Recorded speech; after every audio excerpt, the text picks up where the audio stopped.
Pemuda ini benar-benar seorang jenius. Liburan musim panas. Dia pulang kampung untuk membantu ibunya menggali kebun sayur. Dia menyadari cuaca sangat panas. Belum menggali banyak, dia hampir pingsan karena kelelahan. Karena dia adalah lulusan teknik mesin, dia memutuskan untuk memanfaatkan roda sepeda motor untuk membuat alat penggali. Dia ingin menciptakan mesin penggali, agar orang tuanya tidak perlu bekerja terlalu keras. Pertama, dia memotong beberapa batang pipa persegi, untuk membuat kerangka keseluruhan. Setelah dipotong, dia melubanginya. Lalu memasangnya di kedua sisi roda, menggunakan sebuah baut panjang untuk menyelaraskannya. Namun baut asli terlalu pendek, sehingga dia perlu menyambungkan dua baut yang sama panjangnya. Kemudian memotongnya, dan mengelasnya kembali, sehingga menghasilkan panjang yang diinginkan. Dengan itu, dia dapat memasang pipa persegi di kedua sisi. Setelah dipasang dengan kuat, dia dapat mengukur lebar sisi lainnya, lalu memotong dua pipa persegi dengan lebar yang sama, kemudian mengelasnya, membentuk sebuah rangka, hingga mendapatkan hasil seperti ini. Selanjutnya, dia memotong dua pipa besi bulat dengan panjang yang sama. Karena kedua pipa ini akan digunakan sebagai penghubung setang kemudi, maka pipa tersebut harus dilas ke rangka. Pastikan sudutnya disesuaikan dengan tepat. Setelah dilas, hasilnya akan terlihat seperti gerobak kecil. Kemudian dia melepas setang sepeda, dan mengelasnya ke atas rangka. Selanjutnya adalah membuat roda penggerak. Karena hanya mengandalkan pelek motor tidak cukup untuk mencengkeram tanah. Pemuda itu memotong beberapa besi berbentuk segitiga, lalu mengelas besi-besi segitiga tersebut ke pelek. Perhatikan bahwa saat mengelas, semua segitiga harus mengarah ke arah yang sama, dan harus berjarak 9 cm. Hingga seluruh sisi roda terisi penuh dengan lasan. Setelah selesai dilas, dia mengujinya. Roda berputar dengan sangat lancar. Kemudian, pemuda itu memotong beberapa plat besi, menggunakan dua plat besi berbentuk jajaran genjang yang sama, menyambungkannya menjadi satu. Setelah dilas, terbentuklah sebuah mata bajak.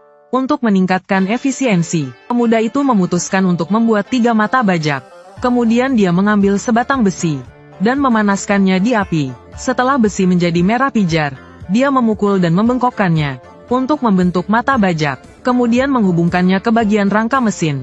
Setelah selesai, dua kait pertama dilas di kedua sisi sebuah pipa persegi, sementara satu lagi dilas di bagian tengah. Namun, ketinggian posisi mata bajak perlu disesuaikan, sehingga memberikan hasil yang lebih baik saat membajak tanah. Kemudian mata bajak dapat dilas ke kait tersebut. Selanjutnya, di atas pipa persegi tengah, dia mengelas sebuah plat besi dengan lubang. Di kedua sisi, dia mengelas pipa persegi untuk memperkuatnya, sehingga membentuk segitiga. Setelah itu, pada lubang di atas, dia memasang sebuah plat besi menggunakan baut. Satu sisi plat besi itu dilas ke rangka. Setelah selesai dilas, dia menambahkan sebuah lubang di kedua plat penghubung. Dengan begitu, struktur menjadi lebih kokoh, sehingga tidak bergerak ke atas atau ke bawah. Langkah berikutnya adalah bagian penggerak. Pemuda itu menghabiskan 200 di internet untuk membeli satu set suku cadang motor listrik, termasuk motor listrik dan pengontrolnya, handle kontrol gas dan komponen lain yang diperlukan. Langkah pertama adalah memasang motor listrik. Untuk ini, diperlukan sebuah plat besi. Plat besi itu dilas ke rangka mesin, sehingga motor dapat dipasang dengan baut secara kokoh. Setelah motor listrik dilas dengan kuat, pasang rantainya. Selanjutnya, pasang baterai dan pengontrol.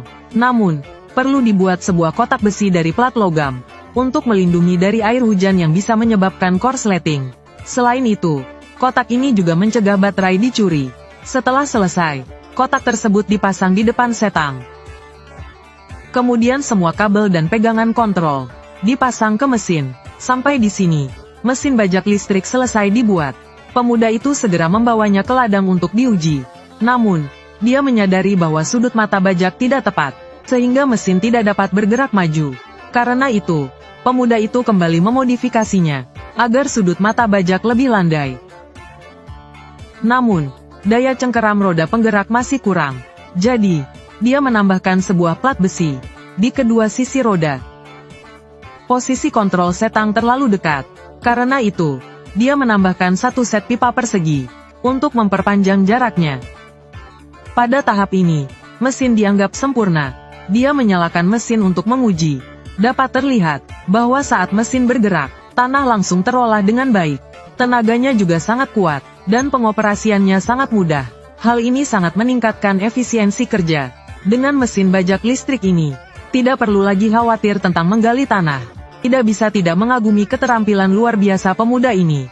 Dan ide kreatifnya yang luar biasa. Jika mesin bajak listrik ini diberi nilai sempurna 10, berapa nilai yang akan kalian berikan?